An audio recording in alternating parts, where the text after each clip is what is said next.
দাদা এই সেই রাজা।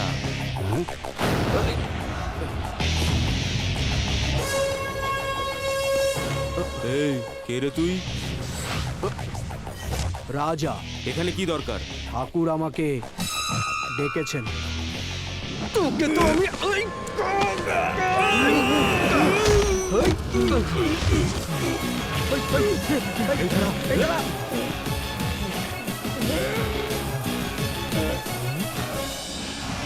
শাবাশ বাবা, মার শালাকে। যখন শুনেছিলাম ফিল্মের হিরোকে মেরেছিস তখন ভেবেছিলাম ওটা মিথ্যে কথা। এখন আমার বাড়িতে এসে আমার ছেলেকে মেরে সাহস দেখাচ্ছিস, বাহ, একদম বাঘের বাচ্চা তুই। আমাকে ক্ষমা করে দিন, আমাকে ক্ষমা করে দিন। আমি জানতাম না ও আপনার ছেলে। আমাকে ক্ষমা করে দিন দাদা। আপনি ওকে বলুন না আমাকে ক্ষমা করে দিতে। ভয় না পেয়ে একে একদম মেরে ফ্ল্যাট করে দিলি, আর আমার ছেলে জানার পরই হাত মিলিয়ে নিলি। অনেক বড় হবি, আমার খুব ভালো লেগেছে। চল, ভালো করে খাবি, তবেই তো গায়ে জোর হবে, তবেই তো আরো 4 জন হিরোকে মারবি। আমি জেনে বুঝে মারিনি, আরে, অত ভাবতে সত্যি হবে না। বলছি। যখন শুনলাম একটা বস্তির ছেলে ফিল্মের হিরোকে মেরেছে তখন তোকে ডাকলাম। খুব ভালো ছেলে তুই। আরে এই ঝগড়া মারামারি সব বেকার। আরে এইসব পুলিশ কোর্ট কাছারি এসব কি তোর জন্য দরকার আছে? দেখ, তোর যদি একটা চাকরির দরকার হয় তো আমাকে বল, আমি তোকে চাকরি দেবো। দাদা, আমি সিনেমার হিরো হতে চাই দাদা। আপনার সাথে তো অনেক প্রডিউসারের চেনা জানা আছে। আপনি একবার বলে দিলে আমি হিরো হয়ে যাব। আমি ডান্স ফাইট দুটোই পারি। আচ্ছা হ্যাঁ, আচ্ছা, তুই হিরো হবি না ভিলেন হবি? না আমি হিরোই হব। আমাকে হিরোর মতো দেখতে না? বাবা, রাহুল আপনার এগেইনস্টে টিভিতে কি সব বলছে? আমাদের এলাকাবাসীর সঙ্গে একরকম জীবন মৃত্যু নিয়ে খেলা করছে ঠাকুর। কলাবতীর সঙ্গে বোঝাপড়া করতে পারেনি বলে ফ্যাক্টরি বন্ধ করার নামে নাটক করছে ঠাকুর। যদি এরা দুজনে মিলে যেত তাহলে আমাদেরকে এখান থেকে কুকুরের মতো তাড়িয়ে ছাড়তো। এইসব কর্পোরেট দালালের কাছে আমরা এক প্রকার খেলার পুতুল হয়ে দাঁড়িয়ে গেছি। এর কথা শুনে এলাকার অর্ধেক লোক এর পক্ষে হয়ে গেছে দাদা। এই রাহুল বস্তিবাসীদের পক্ষ নিয়ে আমাদের নামে কেসও করেছে। মিটিং ডেকে টিভির সামনে বকবক করলে কি বেঁচে যাবে? শালাকে গুলি করে উড়িয়ে দেবো। তুই চুপ কর তো। আমি পাবলিকের ভালোর জন্য মিনিস্টারের সঙ্গে লড়াই করছি। এরা না জেনে না বুঝে যা ইচ্ছা বলছে, তো আমি কি করব? তোমাকে এরকম নরম মনের মানুষ পেয়ে ওরা তোমার মাথায় চড়ে বসেছে। কেটে টুকরো টুকরো করে রাস্তার কুকুরকে খাইয়ে দেবো। ছোটদা, এ রাহুল আমাদের থেকে আসে। আমি ওকে জানি, ও কিচ্ছু করতে পারবে না। আপনি কেন এই ঝামেলায় পড়ছেন? আমি ওকে বুঝিয়ে বলবো। ওকে কি বোঝাবি? ও নেতা হতে চাইছে। ও কিছু বললে তুই ওকে মারবি? ছাড়, ছেড়ে দে দাদা, ওসব। আপনি কত ভালো মানুষ, ও না বুঝে বলছে। আমি ওকে বুঝিয়ে বলবো। সাবধানে বাবা। ভৈরবকে যে রাজা মারলো তাকে আপনি আদর যত্ন করে খাওয়ালেন, কাজটা ঠিক হলো? আমার বাড়িতে এসে আমার ছেলে ভৈরবের গায়ে হাত তুলছে, তাই তোমরা রেগে গেছো তো? ঠাকুরের বাড়িতে এসে ঠাকুরের ছেলের গায়ে হাত তোলার ক্ষমতাটা আমি দেখলাম। উদার্ত লোকের সামনে একটু বিরিয়ানি দাও, ও একদম কুকুরের মতো তোমার পায়ে পড়বে। এবার দেখবি, ও যে বললো না ও রাহুলকে মেরে এখানে আসবে। এই ধরনের লোককে কাছে টেনে ব্যবহার করাটাই হচ্ছে রাজনীতি।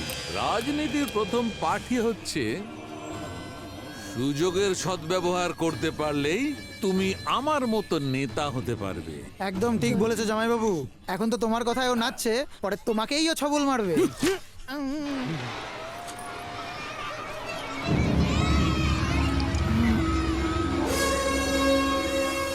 আরে রাহুল ওঠ, আরে সবাই ওঠ ওঠ ওঠ ওঠ। আরে এইসব ধর্না টর্না বড় লোকেদের কাজ, আমাদের নয়। এসব কি বলছিস রাজা?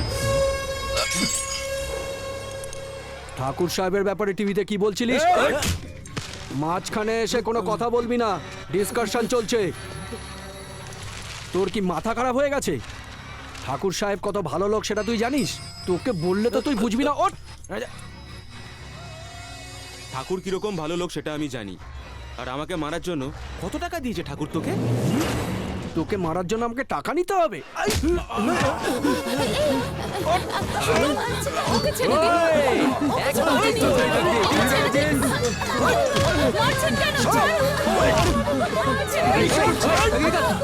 চুপচাপ ওদিকে দাঁড়িয়ে কাউ কাঁদতে হবে না এদিকে।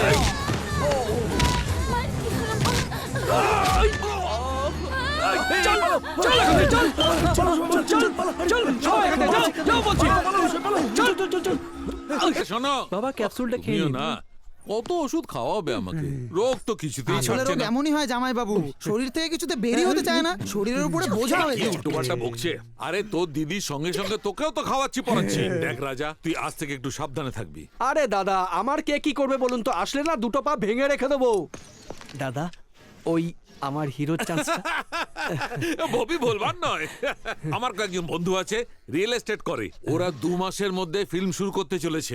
আমি ওদের বলেছি আমার একটা ছেলে আছে একদম শাহরুখ খানের মতো। শাহরুখ খান? হ্যাঁ, এটা বলো তো ভাই, ওর মতো কপি করে ডায়লগ বলতে পারবে? যার একটা ঘুষিতেই মন আর মাথা বিগড়ে যায়, তার নামই হলো রাজা। আরে আরে আরে এসো এসো বাবু বাবু এসো দাদির কাছে এসো। যাও, বাবা। শোন একটা কথা শোন, ওই রাহুল বস্তির লোকেদের জাতি ধর্ম নিয়ে উস্কাচ্ছে। ও 1 নম্বরের বদমাশ, ওকে ভরসা করা যাবে না। বাবা তোর আগে পিছে কেউ নেই, সেই জন্যে তুই আজ থেকে আমার লোকেদের সঙ্গে এখানেই থেকে যা, বুঝলি? আরে বাবা আমার একটা কথা তো শোন। আরে আরে আরে আরে, কি হলো কি হলো বাবার, কি হলো কি হলো? না না কাঁদে না কাঁদে না। এত আর্জেন্ট তলব কেন?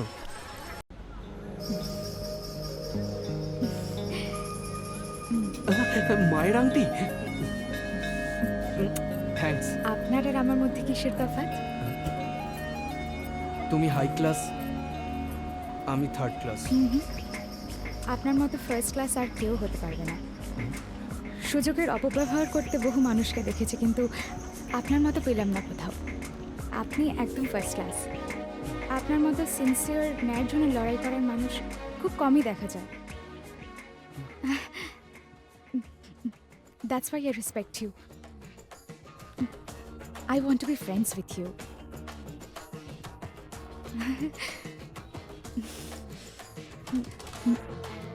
I like you.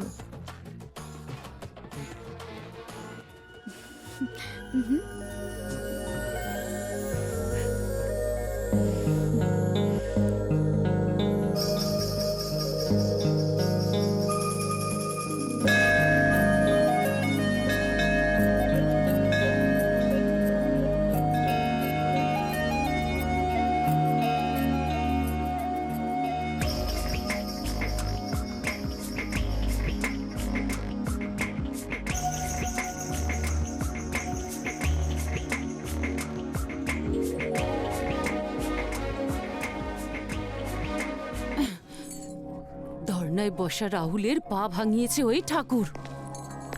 মানে ওই বস্তিতে ফ্যাব সিটি বানাতে গেলে ওনার চাহিদা মতো ওনাকে 200 কোটি টাকা দিতেই হবে। তাড়াতাড়ি কাজটা সেরে ফেলতে হবে।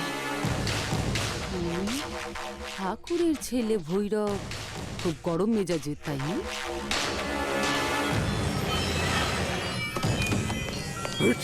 কি বে, আমার বাবার নামে উল্টো পাল্টা কথা বলেছিস কেন? ভৈরব দা, আমি কি বলেছি?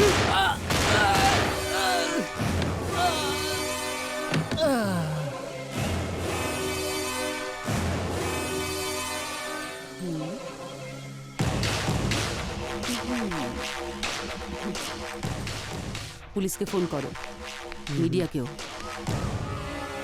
নমস্কার নমস্কার আপনাদের সবাইকে নমস্কার। আরে, আরে, আরে, এইসব লোকজন নিয়ে এসে পার্টি অফিসে কেন হাঙ্গামা করছেন? হরি ওম হরি ওম। হে ঈশ্বর, দেখুন বন্ধুরা, আমাদের স্টেটে অ্যাসেম্বলির যে ইলেকশন হতে চলেছে, the names of candidate are Constantine. Sir, বাংলাতে বাংলাতে বাংলাতেই বলছি। আসন্ন ইলেকশনে আমাদের শহরের কোন কোন কেন্দ্রে কে কে প্রার্থী হচ্ছেন তার লিস্ট এটা। আর এই লিস্টটা বন্ধুরা আমি বানাইনি, উপর থেকে এসেছে। আমি সবার নামটা অ্যানাউন্স করছি। ওল্ড সিটি 1 জনাব মোহাম্মদ মুনির, সবাইকে নমস্কার। ওল্ড সিটি 2 জনাব সুলতান, নমস্কার। Rajouribagh Mrs Kalavati, Shrimati Kalavati. Church gate Arvind Tendulkar, Kalba Devi, Mahendra দাসের, গান্ধীনগর 1। গান্ধীনগর 1 এই কারণেই বলছি, এবছরের ইলেকশনে এই এলাকাটাকে 2 ভাগে ভাগ করা হয়েছে। গান্ধীনগর 1-এ আমাদের সিনিয়র লিডার, নামকরা এমএলএ যিনি আছেন তাকে ছাড়া ভাবাই যাচ্ছে না, ঠাকুর সাহেব। গান্ধীনগর 2 সীতারাম সিন্ধে। নমস্কার। নমস্কার। আমার কেন্দ্র থেকে অর্ধেকটা সিন্ধে কি করে পুরো গান্ধীনগর কেন্দ্র 30 বছর ধরে আমার, এখন দুভাগে ভাগ হয়ে গেল। তাহলে একদিকের ভোটে আমি লড়বো, অন্যদিকে আমার ছেলে ভৈরব। হ্যাঁ ভৈরবকেই দেওয়া উচিত। চুপ করো, ভৈরব কি করে পেতে পারে? ওর নামে তো মার্ডার কেস চলছে। একদম চুপ। তোর দৌড় তো সারা দুনিয়া জানে। ঠাকুর, মুখ আরে কি সামনে করছেন কথা কি? বলুন। শান্ত হন, বেশি বাড়াবাড়ি করবি না। কেন Shut নিজেদের your মধ্যে? bloody mouth, cultureless আরে brute! বসুন বসুন দাদা আপনি বসুন বসুন বসুন আপনি বসুন বসুন। দেখুন ঠাকুর সাহেব, একে অপরের প্রতি কাদা ছোঁড়াছড়ির কাজ এখানেই করবেন নাকি? বোঝা নেই cultureless brute-টাকে। আরে কি শান্ত হন শান্ত হন শান্ত হন না। আরে ভগবান, দেখুন ঠাকুর সাহেব, আপনার ছেলে যে মার্ডার কেসে ফেঁসে আছে এটা কিন্তু সত্যি কথা। আর যার নামে ক্রিমিনাল কেস আছে ওপর থেকে তাকে টিকিট দিতে বারণ করেছে, সেই জন্যই আপনার ছেলেকে টিকিট দেওয়া যাবে না। বুঝতে পেরেছেন Yes! তো? নমস্কার ঠাকুর সাহেব। নমস্কার ম্যাডাম, সবাইকে নমস্কার। হে ভগবান, হে বজরং বলী।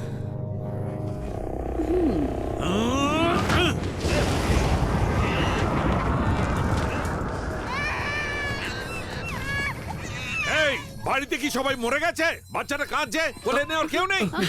কোথায় গেছিলিস? ছেলেকে নিয়ে ভেতরে যা। যা যা। আমার কেন্দ্রটা দুভাগে ভাগ হয়েছে, দুটো ভাগ করেছে।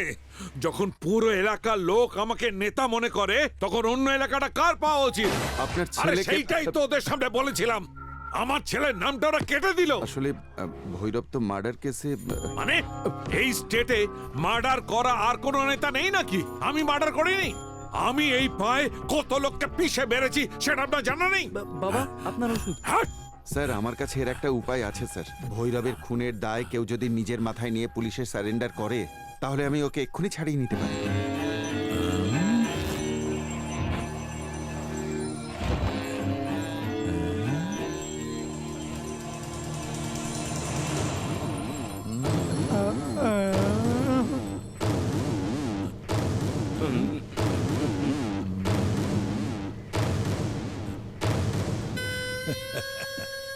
আমার সিংহ।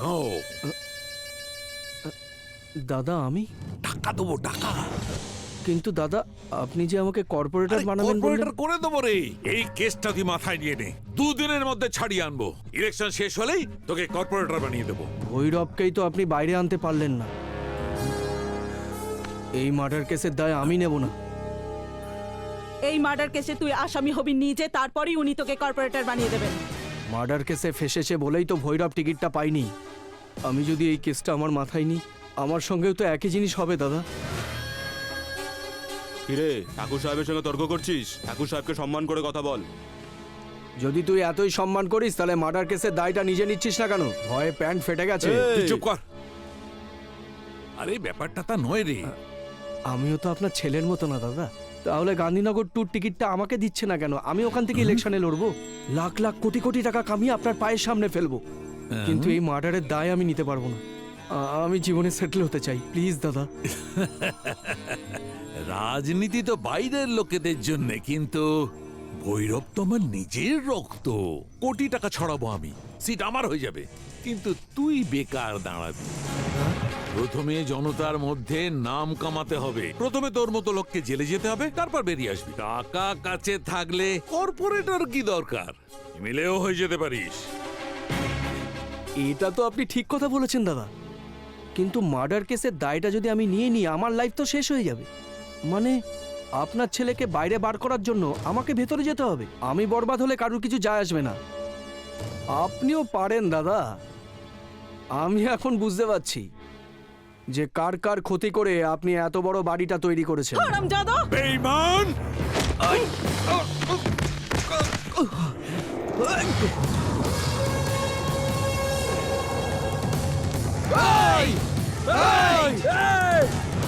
বাবা, এর হাত পা ভেঙে গিয়ে পুলিশের হাতে দিয়ে আসি, তারপর কমপ্লেন করব যে এই হচ্ছে আসল আসামি।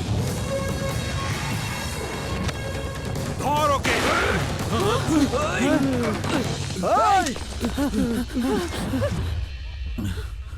আপনি নিজেকে খুব বড় পলিটিশিয়ান মনে করেন। এবার আপনার চালাকি আমিও ধরে ফেলেছি। আমরা আপনার জন্য ঝান্ডা ধরেছি, জিন্দাবাদও বলেছি। মার্ডার কেসের দায় নিয়ে আবার জেলেও যাব, কিন্তু আপনি বাইরে থেকে মজ মস্তি করবেন, চেয়ারে বসে লাখ লাখ টাকা রোজগার করবেন। আপনার পরে আপনার ছেলে আসবে, তারপরে তার ছেলে আসবে। তার মানে এই রাজ্যে যুগ যুগ ধরে শুধুমাত্র আপনাদের ফ্যামিলিরাই রাজ করে যাবে। আপনার ফ্যামিলির আমরা সেবা করে যাব, কিন্তু আমাদের মধ্যে কেউ আপনাদের জায়গায় না পৌঁছায়। সত্যি কি পলিটিক্স আপনাদের! দূর হয়ে যাবে ইমান কোথাকার। এই! তুই কিন্তু আমায় চিনিস না। এই সেম কথা আপনাকে বলতে আমার 1 সেকেন্ডও টাইম লাগবে না ঠাকুর। আমাকে আমার নাম ধরে ডাকছিস তুই? আরে আপনি তো নিজের নাম ধরে ডাকারও অযোগ্য। এখনো পর্যন্ত আমি কোনো মার্ডার করিনি, কিন্তু এবার করব। পরীক্ষা করে দেখতে চান? আপনার ছেলের সিটের ব্যাপারটা তো আমি পরে বুঝে নেব, কিন্তু আপনার সিটের কি হবে? আপনার সামনেই আমি ইলেকশন লড়বো এবং আপনাকে হারিয়ে দেখাবো। অ্যাসেম্বলিতে আমিই বসবো, আর আপনাকে সারা জীবনের মতো বাড়িতে বসিয়ে দেব, শেষ করে দেব আপনাকে।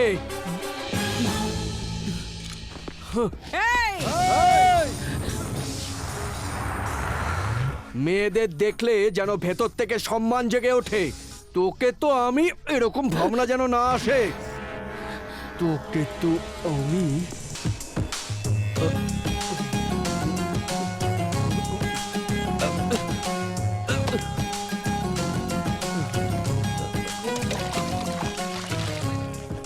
আরে কথা শোন, অত খাস না। আছিস তো? শোন না, যেটা বলছি শোন। কি করছিস? এই শোন না, চল এবার যাবো। আরে কোথায়? আরে মাতাল, রাতে বলেছিলাম না যে আমি এমএলএ হব। চল এবার গিয়ে কোনো পার্টিতে জয়েন করবো। চল। পার্টিতে? কি রে হ্যাঁ। রাজা, তুই এমএলএ হবি? হ্যাঁ? ইন্দিরা মাসি, ইন্দিরা মাসি, তোমার বাড়ির 4টে অমূল্য ভোট আমাকে দিয়ে আমাকেই জেতাবে। হ্যাঁ কি রে, ঠিক বললাম তো? আরে ভোট দেওয়ার পর কি জুতো মুখ মারবি? বন্ধ কর। তোমার বাড়ির 4টে অমূল্য ভোট আমাকেই দিও। হ্যাঁ তুই তো আমার আদরের রাজা। দেশের গুন্ডা জিন্দাবাদ, দেশের গুন্ডা জিন্দাবাদ। কি বলছিস রে? ওদের মতো গুন্ডা মাফিয়াদের জন্য আচার্য বিনোবা ভাবে 80-85 দিন উপবাস করে ভারতের ইতিহাসে নাম তুলেছিলেন। আর চুপ থাকলে চলবে না। যেদিন তুই এমএলএ নমিনেশন জমা দিবি, তুই কি করবি? আমি গান্ধীজির পায়ের নিচে বসে সেই দিন আবার অনশন আন্দোলন করব। চল শর্ত। আরে তুই একে কেন মারলি রাজা? এ তো প্রথম থেকে অসুস্থ হয়ে আছে। হার্টের রোগ, তাহলে মুখেও একটু লাগাম দেওয়া উচিত। এই তোরা চল। মহাপুরুষ সাজা খুব ভালো কথা, কিন্তু রাজার সামনে মুখ বন্ধ করে থাকা